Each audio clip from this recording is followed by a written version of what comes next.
Yan, tinulungan ako ni Uncle Kano dito mga kaibigan, oh.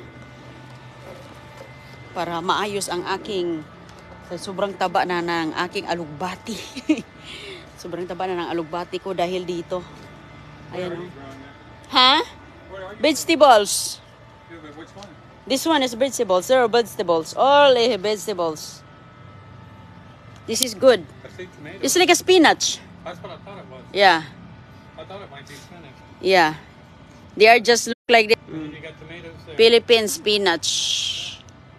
That's so me. Awesome. Ayan, oh. Dami kong tanim dito mga kaibigan. Tanim ko dahil hindi na po siya maarawan. Ayan yung aking katatanim o na sibuyas. Huh? Dami kong sibuyas dito yung tinatanim, oh. Oh, sibuyas. Si Uncle Kano, ang dami niyang mga gamit eh. Ayan, oh. Ayan, ang ganda-ganda ng ating ano, lugbati ba? Meron na akong pichay doon, katutubo lang. Ayan, oh, dami, oh.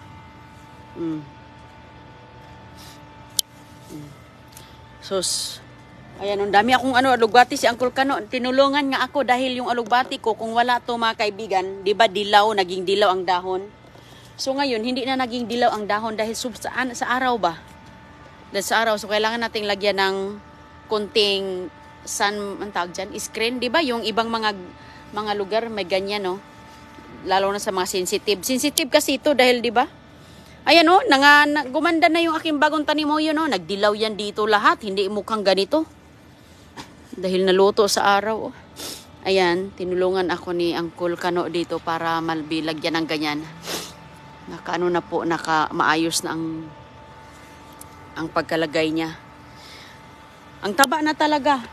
Kasi nga kahit gaanong taba tapos sobrang init, maano din siya masira. So tapos ito yung mga sibuyas natin, oh, katutubo lang, oh. Meron ka nang ma-harvest nito, oh. Ayan, oh, bilis pala, basta alagaan lang mga kaibigan ko, yung mga hinugasan ninyo ng mga isda. Hinugasan nyo ng mga isda, ilagay nyo dito sa inyong mga halaman. Yung hinugasan nyo ba, lagay nyo sa ilang taba-taba niyan. Tapos, siyempre, ibaon nyo sa lupa yung mga tinae, di ba? Itong kangkong, oh, tingnan nyo, luto na tayo, oh. Ayan po, oh, ito. Dami ko, bagong tanim. Alam nyo mga kaibigan, ganito pang itsura niya. Nakapaso lang ako dito kasi nga, buhangin. Buhangin, siguro kasi 5 minutes, dagat na. 5 minutes away, dagat na. Kaya yung lupa, hindi yan gaganda. Hindi ka makaharvest ng ganito. Hala, uy, grabe naman ito, oh. Sus, pwede ka na ditong makaluto, oh. Ayan, mga kaibigan, oh. Punta tayo sa ating upo ngayon, oh. Tingnan nyo, oh. Ganda-ganda, oh. Hala, pwede mo na itong putulan ba? Pwede mo na yung putulan at lutuin. Ayan, oh. Sus ko, ang bilis, ang bilis. Ang bilis lang mga kaibigan, oh. Oh, ang bilis lang pala niya, oh. Ayun. Sus ko, talbos ng kamote. Punta tayo sa ating upo. May ibon pa doon, oh. Buntog, oh. Ayun, oh. Oh, tanglad. Ayan. Yung akin sunflower, pinutol ko po mga kaibigan kasi nilagay ko sa loob. Sus, ang bilis lang talaga makapagluto na tayo nito, oh. Pwedeng-pwede na magluto. Sus, ang bilis talaga magtanim na. Ang aking, talong. Nagtanim po ako ng kahapon. Okra.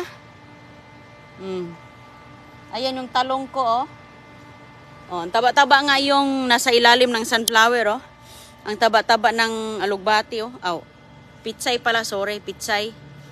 Ayan, doon pa yung ibang pitsay, oh. Ayan, diskarte lang tayo sa ating lugar dahil, ayan mga kaibigan, makapagulay. Ang araw kasi, ang pinakamainit, di ba?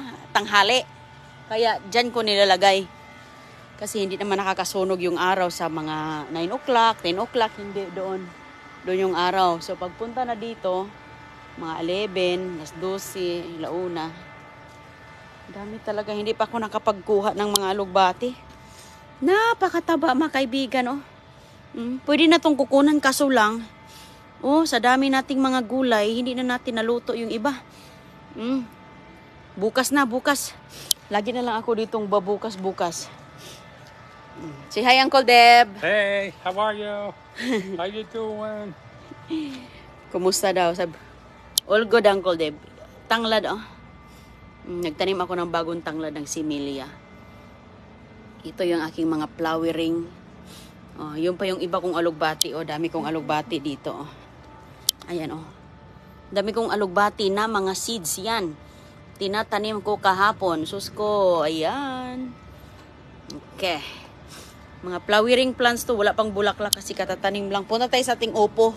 Let me know if you have problems. Okay, Uncle Deb. Thank you. I'll probably see you tomorrow. Oh, yeah. Magbabike sila ni Chris bukas.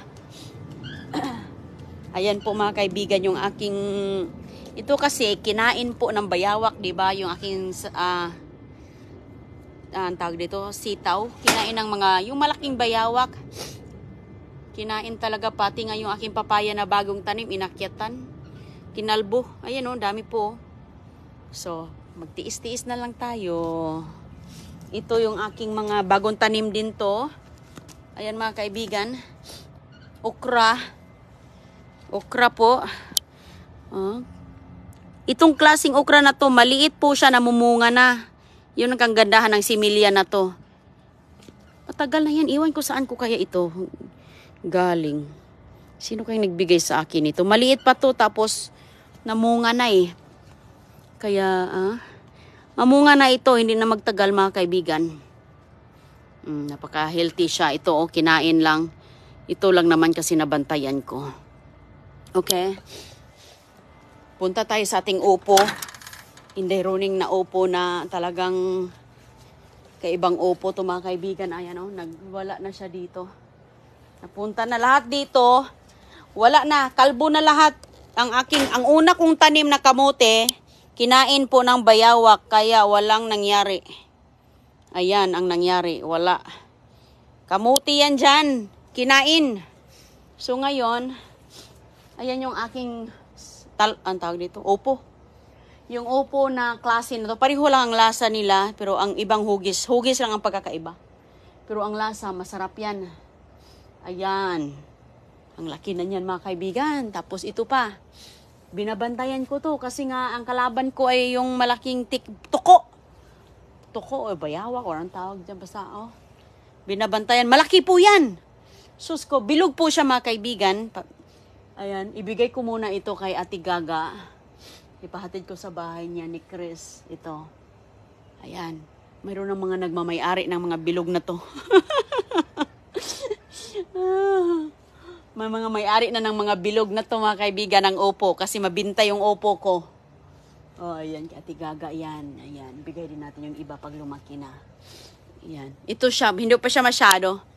Pero sobrang laki po nito mga kaibigan. Naging gano'n na po sa akin.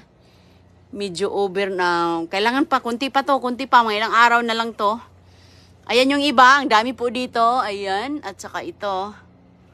At saka yun. Ayan. Laki po yan. Malaki po. Siguro sa itsura ngayon medyo maliit. Pero malaki po siya sa totoo. Ayan yung iba. Kasunod-sunod po. Ayan. Andito pa yung iba oh. Andi doon.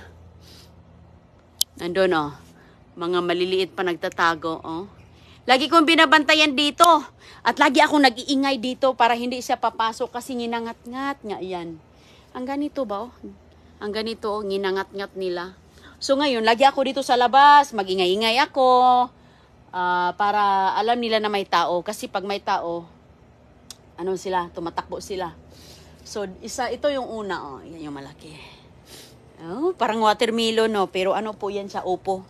Yun yung similya ko noon. Tapos yung similya kong mahaba, hindi man nabuhay yung mahaba kong similya. Pero pareho lang siya, pareho lang lasa, walang pagkakaiba. Ang mukha lang talaga, parang watermelon. Excited na nga ako eh, dahil may mabigyan na naman tayo.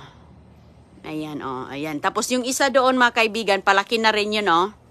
Ayan yung isa, palaki na rin siya. Ayan. Oh, so... Yung mga malalaki is 4. 4. Di ba? Sarap yan. Masarap po. Tapos yung aking ang aking ano po. Ayan, mga ampalaya ba? Mga ampalaya. Ayan. Tumutubo naman siya. Nagsisimula pa. Ang ganda nitong gulayin, oh. Sarap niyang gulayin, oh. Lagi kong binabantayan din to.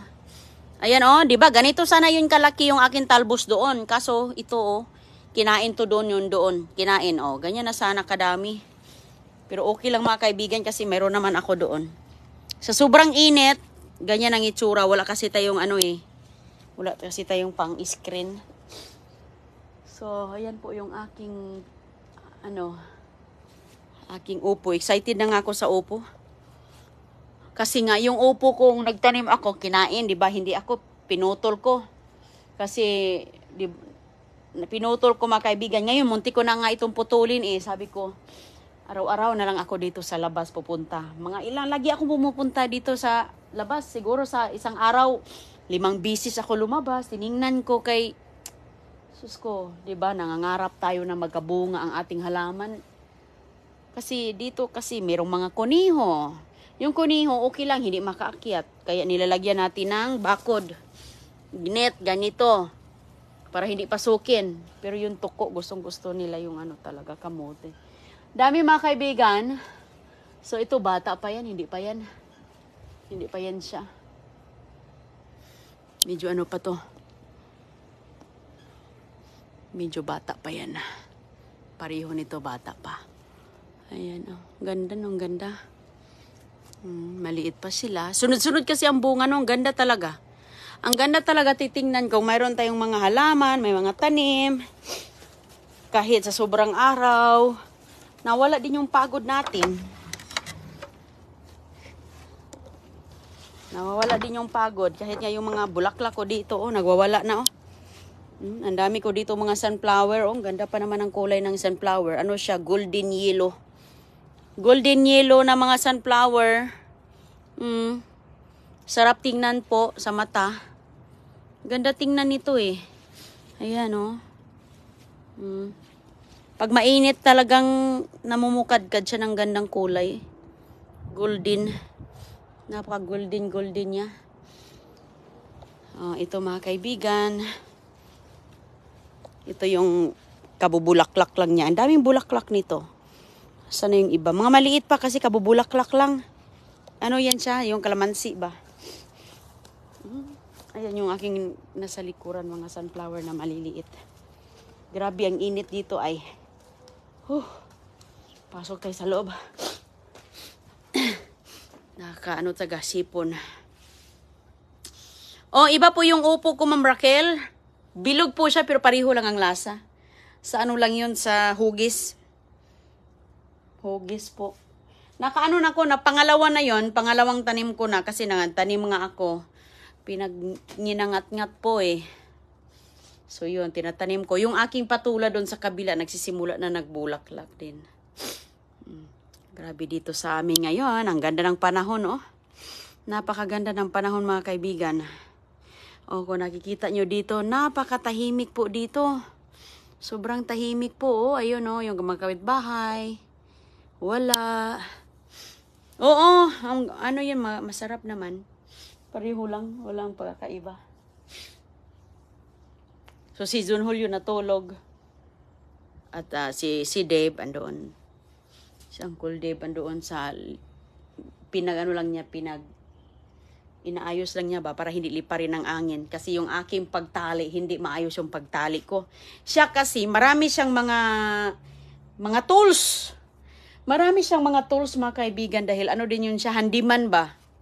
Handyman yun si Uncle Dave. Magaling siyang mag-ayos-ayos. At saka kumpleto siya ng mga gamit eh. So siya yung pinabayos ko. Nililipay kasi yun ng hangin yung aking screen. Kaya yun. Ingat po kayo mga kaibigan. Daming bunga. Praise laging ulam. Nelly Laforga. Oo.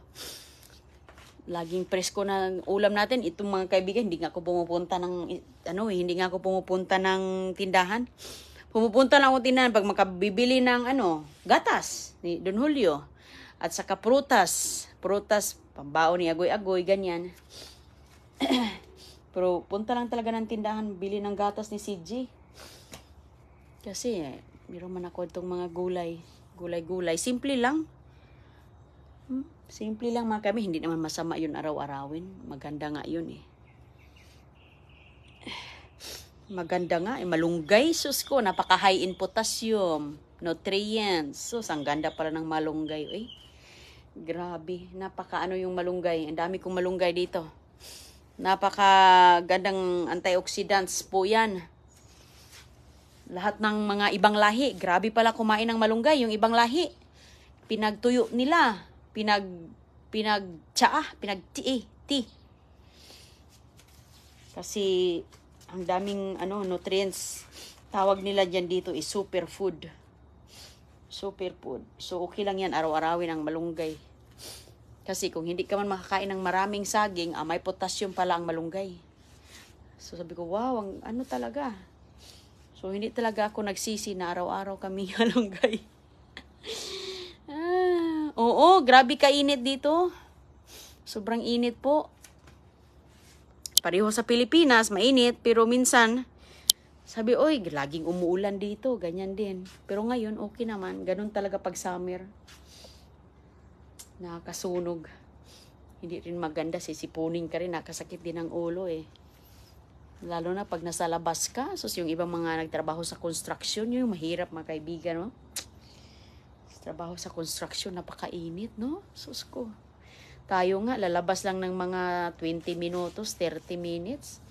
Parang hindi na natin kakayanin. Paano na kaya yung nagtrabaho sa construction? May nadaanan kami doon kanina, nagtrabaho sa building ba? Sus, grabe. Sabi ko, grabe ang init niyan. Pero ganun talaga mga kaibigan. Inom lang ng maraming tubig. O sige po, ingat po kayong lahat ha. Magandang araw po. Salamat po sa pagsama niyo sa amin. Salamat lagi. Magandang araw.